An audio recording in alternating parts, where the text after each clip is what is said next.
Unleash the power of purpose with impactful business voices, hosted by Nancy Baki and Anita Larsen.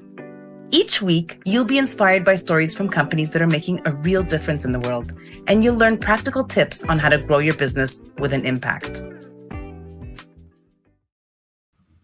Hi, everyone, and welcome. Thank you for listening to Impactful Business Voices podcast. Every week, as most of you know by now, if you've been here before, we talk to a business owner that makes an impact in the world, in their communities, in the lives of their clients or the people around them. So we want to talk to them. We want to find out what drives them, what what kind of impact do they make, and hope that it inspires you to make an impact as well. So we're your hosts. I'm Anita Larsen. And I'm Nancy Baki, and today we're diving into the often overlooked yet crucial world of crafting a unique and personalized legacy. And who better to guide us than Jo Welch? She's known as the Will Fairy. And Jo, she specializes in making sure that your will finally gets completed. She helps you navigate through these crucial conversations, emphasizing the importance of taking action today. And, it's for tomorrow's peace of mind, right? So get ready for us to get empowered and really have an incredible discussion that's going to really change the way you think about the future. Jo, welcome to the show. Hello, good morning or good afternoon, depending on where you are. I am so excited to be here. Thank you so much for the invitation. Oh, thank you. We're so excited to have you. So welcome. And I just want to dive right in because I'm fascinated by the name, the Will Fairy. So I want you to start with that. So explain the name. Where does it come from? How did it originate? And how does it tie into what you do? How does it resonate with you? Thank you for asking. I think especially when we have an idea, when we come from a place of passion, we're trying to find the way to succinctly share that idea. Yes. And I was working in a space where I was helping people, I'm an entrepreneur. That's where I'm coming from. As an entrepreneur, I'm a Latina, a woman, a mother, just trudging along in this world, trying to find the ways to be able to not only support myself, but support my family. I was doing some stuff with an affiliate that does legal services. And the more I talk to people about rights and like what we're doing to protect ourselves and our business, I realized that I started hearing the same things. And it was all around not having a will in place, not seeing the value of having a will, because at its core, people don't see that they have value. And I bring that all to being especially as my experience as a woman, as a Latina, where I'm a Gen Xer. So I think that's also very relevant, that growing up, our value historically transition from being object property. It's funny, but it's also sad. Women didn't have pockets in their clothing for many, many years because they weren't seen as needing to hold on to things or have that kind of agency. And so we've seen it in our lifetimes, this shift, right? Not just women's right and empowerment, but really being able to have agency and accountability to our own lives. And so while that might feel, kind of where are we going here? The reality is that those ideas permeate how we think about ourselves. And especially now post-pandemic, where not just everybody, but also women have found themselves taking the helm of their own entrepreneurial adventures, that still exists. People don't believe, and that's my finding, right? I'm going to the end place here, where the finding is that if we don't believe that we have value outside of putting our hands on something to create, then something like a will or a legacy isn't going to be as important as getting a VA or writing your lead magnet, or writing the book that's going to bring you to the next place. Like, that has to be one of the underpinnings of being a business person, being a businesswoman. And with that, wills are scary. I can't tell you the countless number of conversations I've had with people who just, the minute I bring up wills, all of that mythology, the taboo, we shouldn't talk about this, comes up. And for me, the way I've chosen to live my life is I wear my life on my sleeve. I put it out there because we're not having those conversations.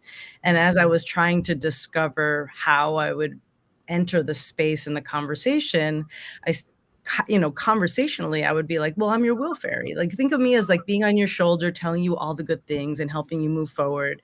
I'm the will fairy. And I was like, I love it. I just love it in the way that it's that voice, it's that accountability part, it's the little bit of magic that you don't really have to do much, but is going to have such a huge impact on your life, your business, your family, and ultimately your legacy. I love that. Yeah, it's awesome. I mean, yeah, I can just imagine the thought of the will. We've had our conversations on our end. Listen, what you do, Jo, can be really a tough subject for many people, right? How do you begin those sensitive conversations about wills, their last wishes, especially when they're super healthy? Well, right. There's a lot of mythology that goes around behind it. So, if we back up and just start with what is the will doing? Like, I need to be very candid here. Like, having one will does not solve all the problems. It is not the one document that does everything for every part of your estate. But it is a foundational part. Very often it comes with the health directives. I'll tell it in this form of this story because I wanted to tell you about my friend Tony, who is like a brother to me. I love him so much. I'm a sign language interpreter, among other things, and he's also a sign language interpreter, a Latino, very generous. He's the kind of guy who like just shows up for everybody, and so his community, his ecosystem is very large and wide. And during the pandemic, he called 911 on himself and was taken to the hospital from his home. He doesn't remember getting into the ambulance. It's only because he had the surveillance, like he had like a Nest or something, that he sees himself walking to the ambulance, but he doesn't remember.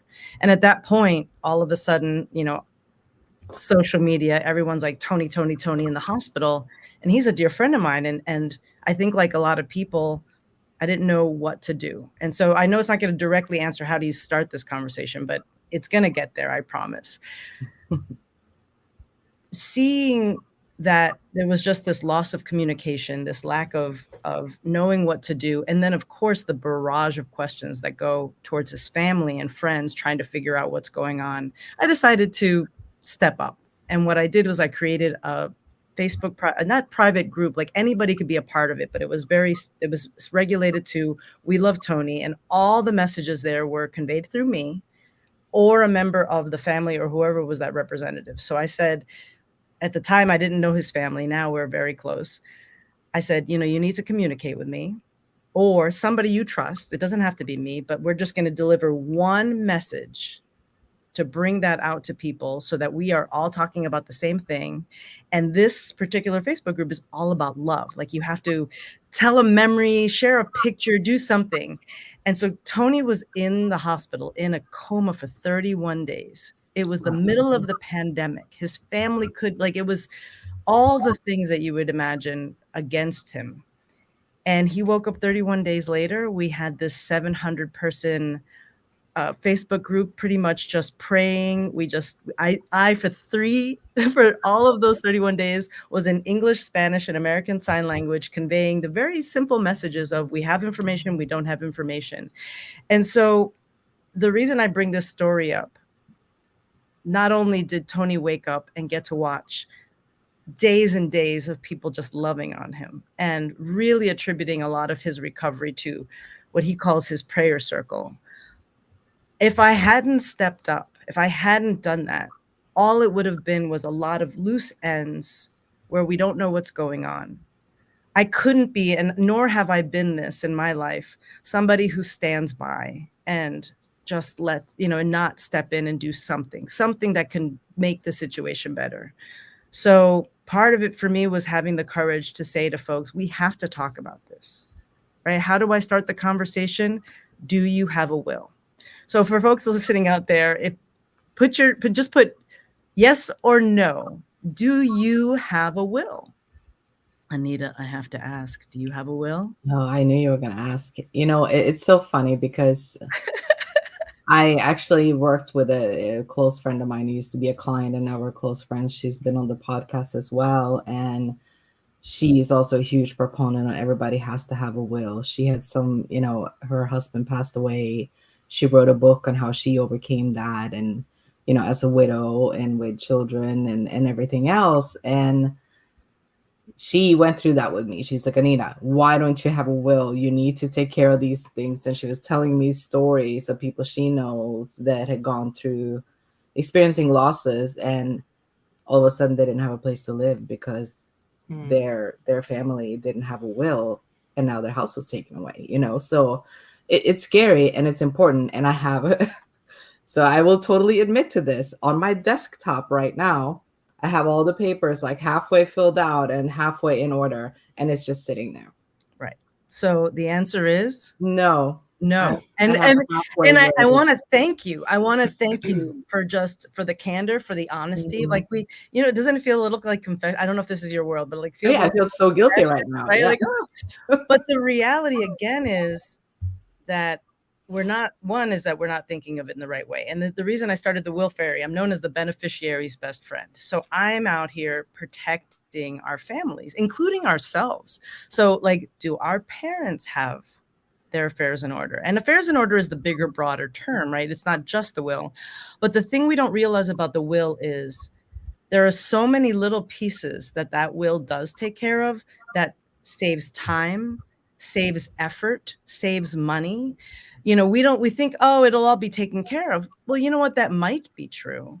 But if, I have a dear friend who's also working with, she's one of my writing coaches, and her husband passed away. And because they were fiancéed and not married, or some sort of piece that wasn't completely connected, because there was no will, she couldn't get the life insurance. There was all these little pieces that didn't just fall into place.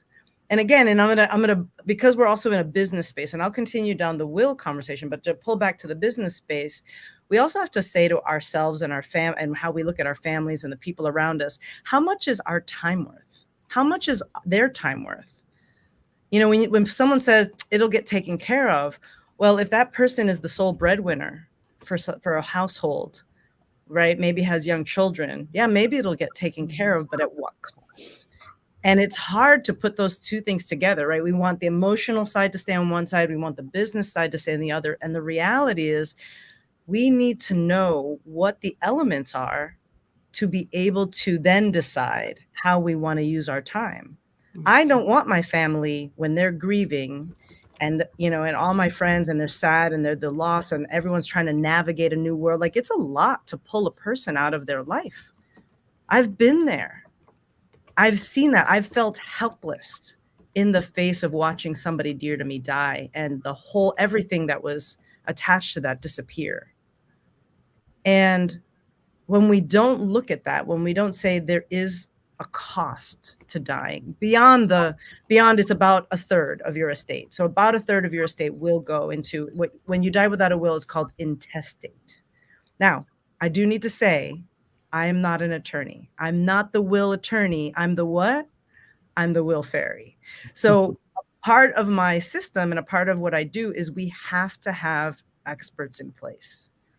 And again, that all goes back to by doing the right things with the right people, having that expert in place, you're saving time and therefore saving money. If you have worked for $1 or 1,000 or 1,000,000, the bottom line is that you want it to go where you intended it to go.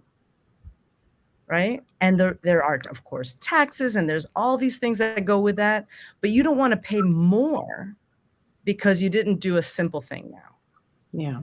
Right. And that's all it is. And for me, this is fundamentally a mindset thing. So how do I start the conversation? I ask the question, do you have a will? And go ahead. Oh, sorry. So why do you think people procrastinate? Like, what is the biggest common misconception that people have, and why don't they just put their will together? I do have my thoughts, but I'm curious of what you guys think. Why do you think people put off the will? Or even, Anita, and again, I'm not trying to make you spill the tea here, but what is the thing that holds you back? I think I think two things. At first you never think anything's going to happen to you, and I'm also like the eternal optimist, so that doesn't make it any better, you know. I mean, So we're in the same nothing's going to club. ever I am happen. absolutely glass half full Hmm. girl. And then it was just not knowing how to go about it and not taking the initiative to figure it out, and then assuming is going to be a high cost associated with it because you're going to have to get an attorney involved. So I think those three things combined. Right. So these are very common. Nancy, do you have anything to add to our list of reasons why people don't get their wills done? It is procrastination. It really is. It really is. It's, you know, really putting excuses out there, Mhm. It and is. and realizing that this is something that we need to prioritize no matter what.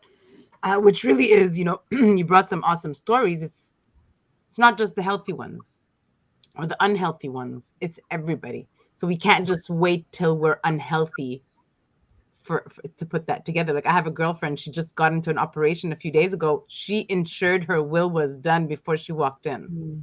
She goes, just in case. I don't want to, my husband, my kids not have to go through all these. So the importance of it is we need to get off that procrastination mindset and just do it.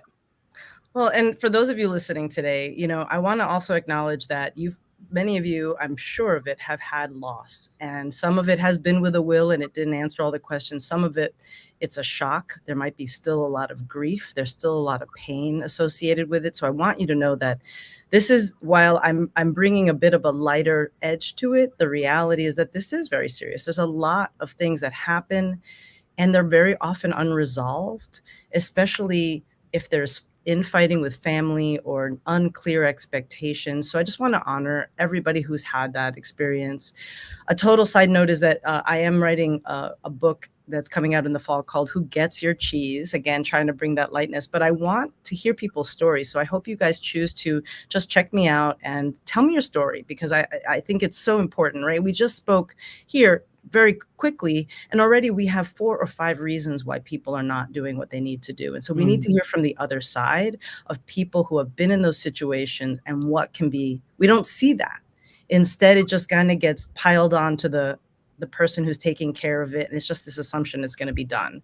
And while it might get done, at what cost? And that was actually a big driving piece. Like I want to figure out how to do an image of all the money that goes out of our resources. So it's not only about money, but like our time and all those things and how that just gets depleted. I'm watching some dear friends go through this experience with their parents did have, one set of parents had documents in place, the other didn't. But the estate was so large and there's so many different details that it's years going on. And it doesn't have to be that way. Right. And so what are the reasons why people don't get their wills done? Correct.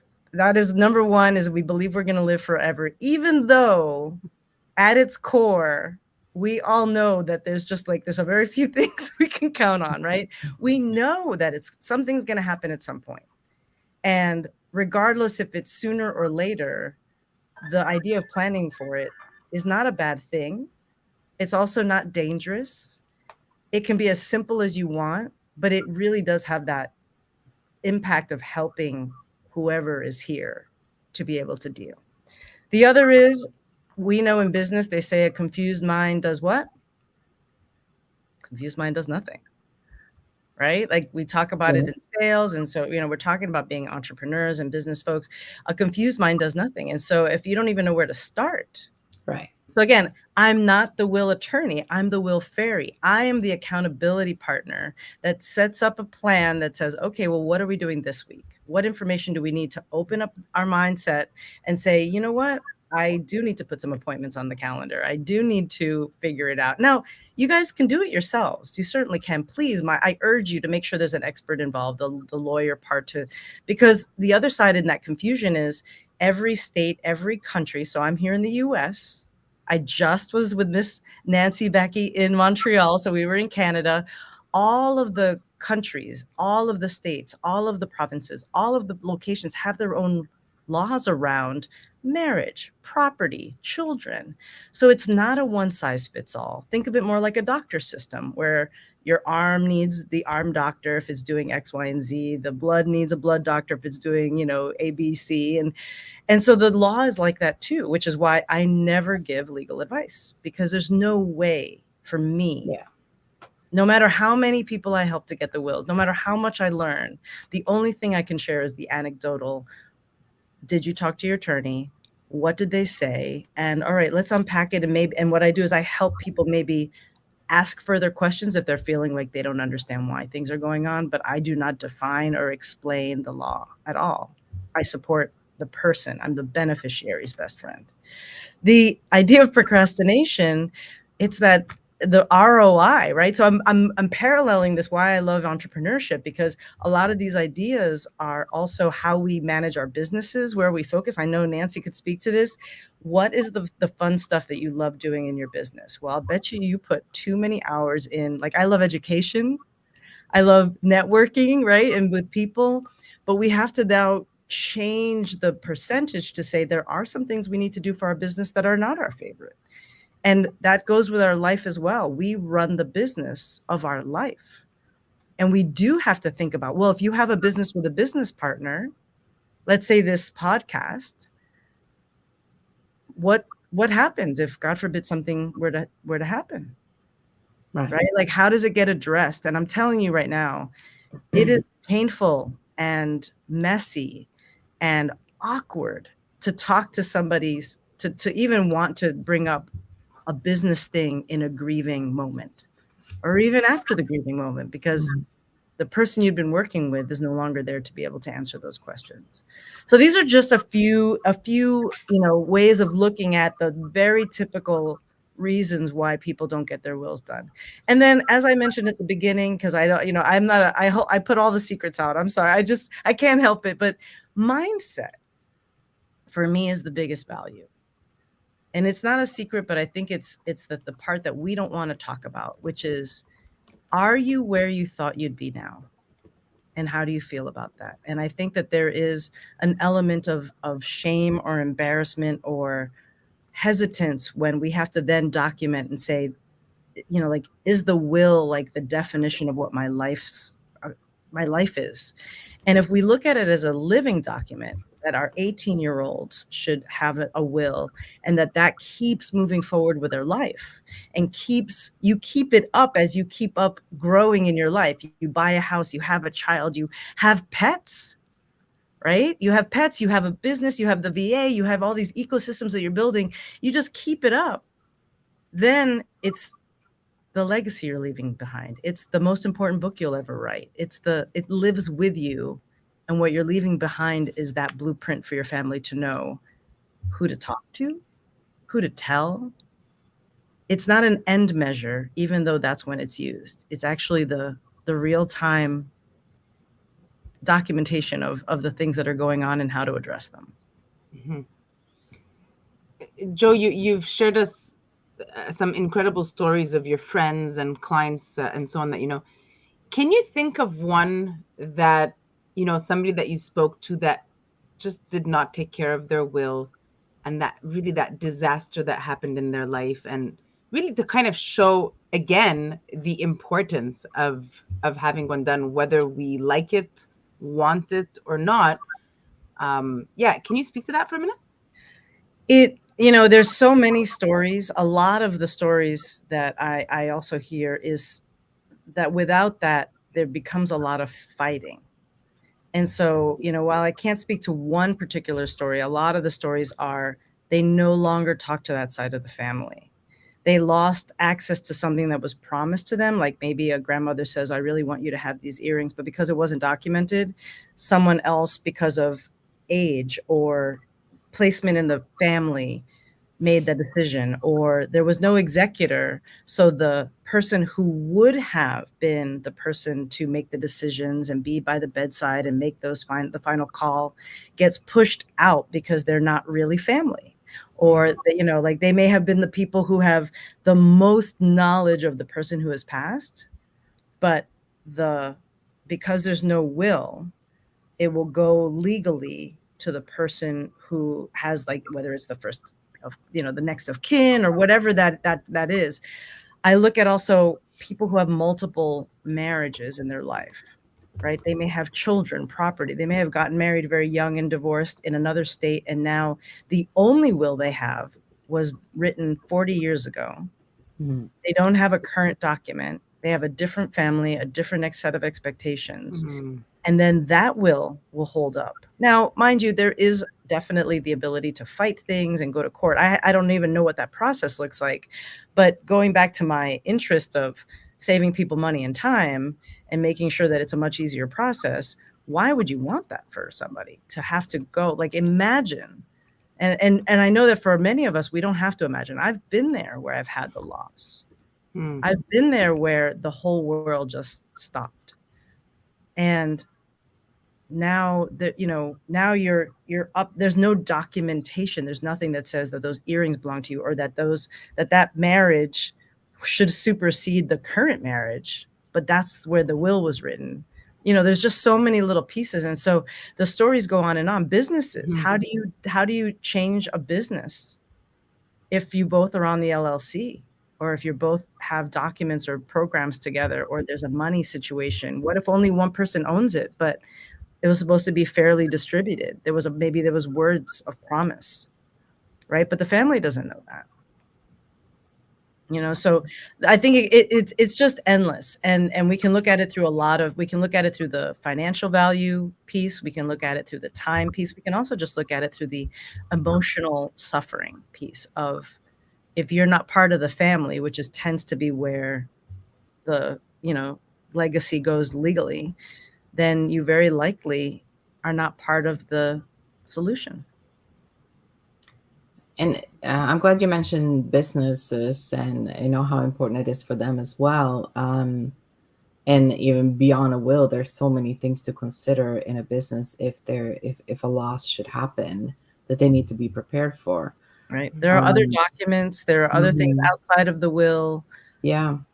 Making sure that just the knowledge, making sure you have SOPs in place, knowing what can you do if this person that usually does it is no longer there. How do you keep the business running and things like that? So can you give some examples of things that business owners specifically, besides what you just mentioned, what they face when considering their legacies and what a will can help with?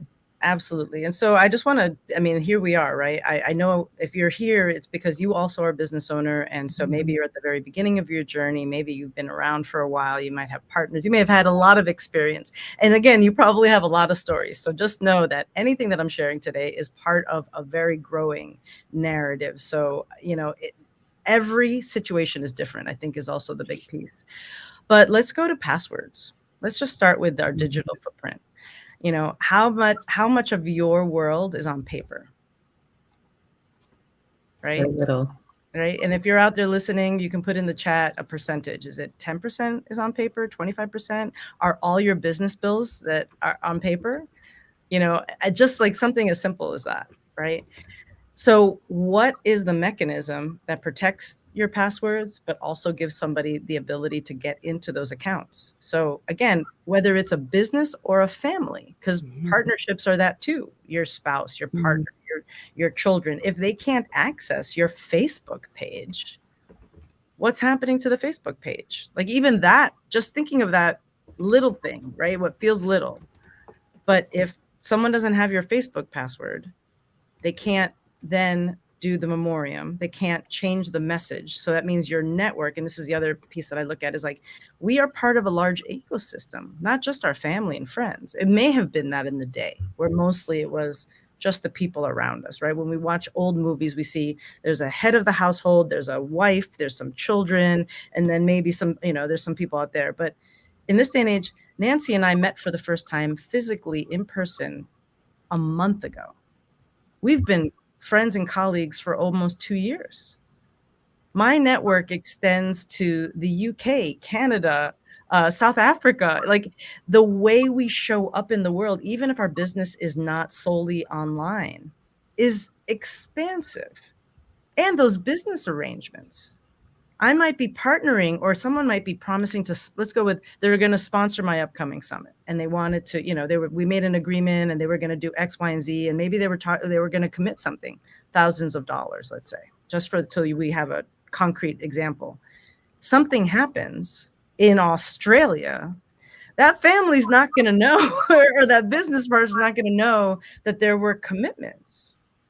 So the way that conversation is going to look is going to be a very confused and concerned business person reaching out, looking for something where they're now talking to a grieving family, a grieving business owner, a business in disruption, right? And all it could have been was, here's all my clients. This is where you find my client list. Please, if something were to happen, would you let them know?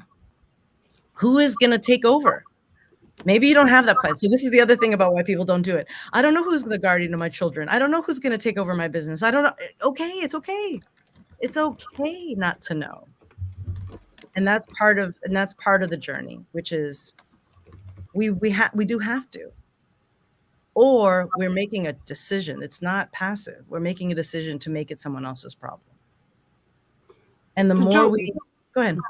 No, go ahead. Finish that sentence, please. The more we do that, the more we abstain from making those decisions. It doesn't mean that it goes away. And so that's, I think the hard piece too, is that this is a choice. Even if you don't want to look at it, I get it. But there are ways to do it, right? Right now, we only have a few minutes. I know that. But being able to bring on an accountability partner, someone who's going to go at your time and just be like, you know what, why don't we do these other things first? Why don't we look at options? I do a lot of the way I look at the world is through priming. Can we have an example or some example that helps us understand what it is that we're trying to do? Do you have pets? Where are my fur parents out there, right? Like something that is such an important and critical piece of your family structure. There needs to be a guardian. I know. For some people that's weird, but you know what? It's real. It's very real. And it's all of this is at its core the same sentiment.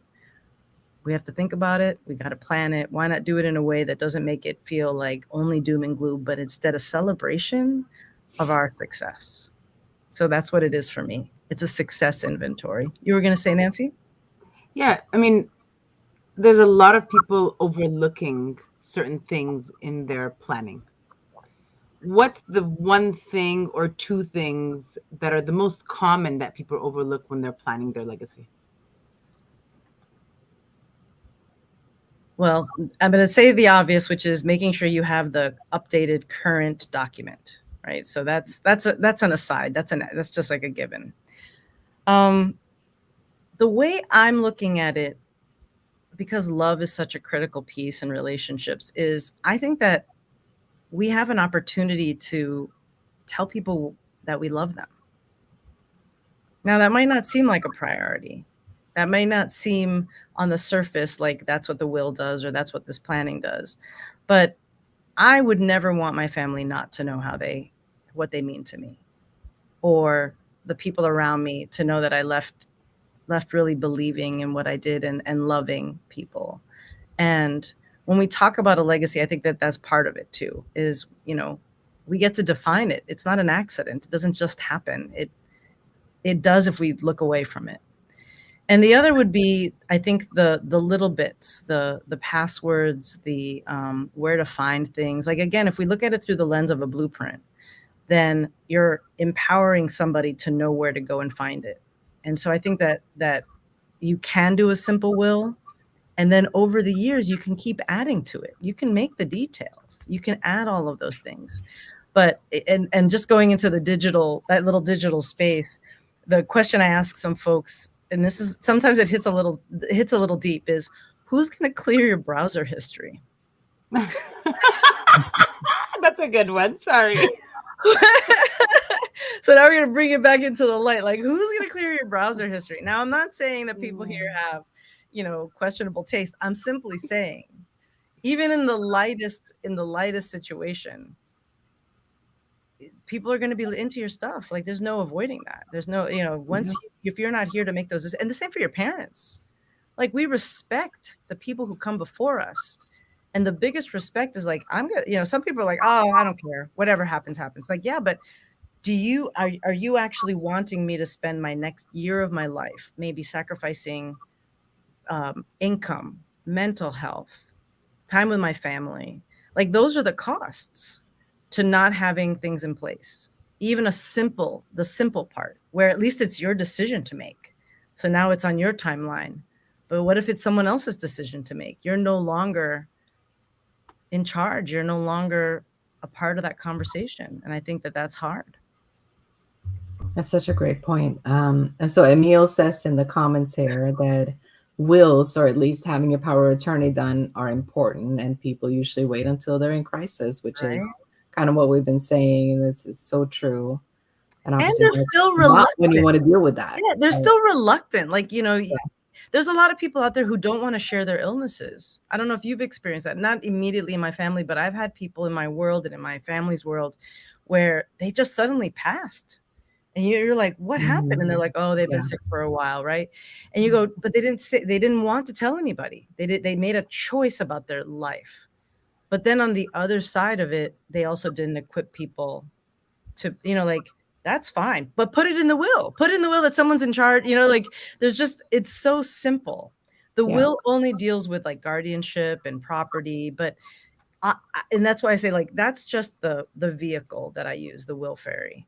It's really about the bigger structure. It's about the love letters. It's about the passwords. It's about, the other imagery I use is like, you open the drawer, and I'm confident, Emil, Anita, Nancy, all of you, you have a drawer where there's maybe a ring of keys, right? Like, there's a whole bunch of them.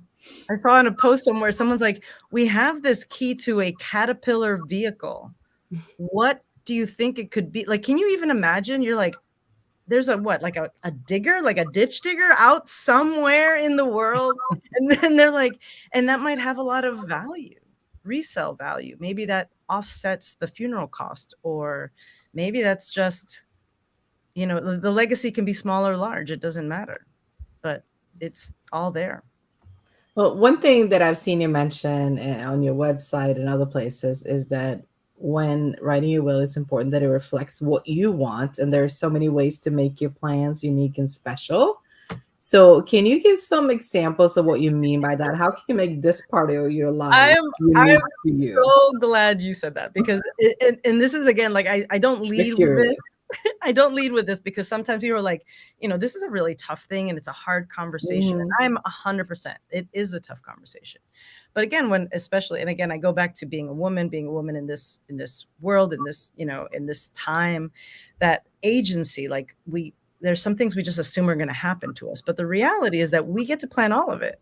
Now, maybe you want to have a party. I've been seeing now more, and I have done this also with my Facebook groups. I had a dear friend that had cancer and was passing, and there was just so much love for him. And so one of the friends asked me if I would have a room for him as he was going. And so, as in his final days, he was able to at least, and however you look at it, he knew how loved he was. So there are a lot of parties that are happening now where people want to be with the people that love them in advance. So just something as simple as that. Or you can also have your remains, like I've seen, made into a diamond, put into coral reef to help promote coral reef. You can be put into a pod of a tree, so you help germinate and be a tree. There's the thing is that Wow. There could be a lot of ways that it can be done. And I think that also goes with planned giving. So we have connections to our church, to our colleges, to other groups. Like, that can be a celebration. I just talked to a friend of mine who said that in his planning, he is donating a significant amount of money, and they're naming a scholarship after him. And for him, it's going to focus on kids who come through the foster system. Oh, nice. Right? Like, wow, that's amazing. And so if we look at it from that place, the seat of being in the driver's seat of our own life, but also helping others, like, our parents and our grandparents are not necessarily going to come at, come at this from, please make me into a diamond. I hope you wear, or plant me my mom probably would want to be at the bottom of that tree. I'm pretty confident if I said, I have this tree that I'll always take with me and you're part of it, she'd be like 100% on board because she loves plants. That is her love language. But, we're not thinking like that. And actually, just the side note to down the road, I am having a summit. I am looking for, and so this is my ask, I'm looking for dynamic speakers in this end of life world, looking at these aspects, but also who are engaging and talking about, like, how can we really do this? How can we do this where, if you want, that you can be the one in control of how this happens? For a long time, I've dropped this since. I would tell my husband and my daughter, I said, I'm going to put it in my will, and I have not. People will have to refer to me as like Jo, the voluptuous, brilliant woman Welch. Like they would have to like say this phrase when you refer to me. And that was many years ago. And it was just the first of these ideas of that we are the ones who are, we are not in control of what happens, but we are deciders in our destiny. We have agency, and there's ways to be able to make it a celebration because you are worth it. You have value. Even if right now everything around you says that you don't, your value is not only in the things you do with your hands or for others. It is in everything that you do. You might be the driver for a carpool. You might be the one person who visits your elder family member. You might be the one who helps the neighbor do something. Like all of those things have value. So for those of you, that's the biggest secret, is that we believe that unless we are doing something for somebody else, we don't have value. And we have to unlearn that. In your experience, Jo, how does preparing for the end deepen our appreciation for that present moment that we're in? I think everybody deals with it in different ways. In the moment, like as we're talking, like right now we're talking, and so it's definitely heightening things. But I think like our businesses, like anything else, we start planning, we then have a different relationship to it. We have a different way of seeing ourselves and the value, the time, what we're doing. We're here, we're working hard, each one of us on a mission, right? We're on a mission to do something. And so that it's not necessarily just solely about the end of life, because we're not there, right? Spirit, God, faith, whatever it is that's out there, power willing, it's a long journey. Power willing, you have plenty of time to make experiences happen, but we don't know. So I think it's more that it brings us into the present to say, I want to bring the most value to the world that I interface with today. I don't want anybody to wonder that I love them. And I do. And I think that, like I said, Nancy and I met for the very first time, but I don't think there's any question about how I see you and that I respect you and that I'm so grateful to how you are in my life. And that's what that did for me, is I live very much in the present. And I think that's more so, it's going to be the accumulation of living in the present that makes the end better. And it gives that, it gives us peace of mind when we are doing what we do every day to help others. But also, like we said, God forbid, we don't know what happens when we drive down that street today or tomorrow. We have to make sure that we have that peace of mind that God forbid anything happens, we know that everything is taken care of for the entire family. Oh, for my type A's out there, the people who love like telling everybody what to do and like being super meticulous, this is a legacy that lasts beyond your final days. That's and I say that obviously like in jest, but also you can define things like trusts that might have definition to how the money is distributed. Mm-hmm. You can define how things get parsed out. Also remember, you might be someone who takes care of somebody with a disability or who needs that kind of support throughout their lives. Like all of that is making a difference. All of that is thinking with the end in mind. And that's what we're supposed to be doing with our businesses. And sometimes that's hard. And I get it. And it is hard. And, I get overwhelmed and flustered, and I'm like, oh my gosh, like, how am I doing this? But it's again that the reminder that we are chronicling our successes, small and large. We're just, even if it's private, but leaving it somewhere that someone can find it, we're telling people what to do with a life that very likely isn't shared 100% with everybody. 100%. Yeah. You know, and it's the joy, because each one of you out there who's listening to us today has not only value and a mission and are doing things to support and love so many people around you. You get to make it a little easier in the long run. And it's a living document. I think that's my favorite word. The will is a living document, because you get to change it as your life moves forward.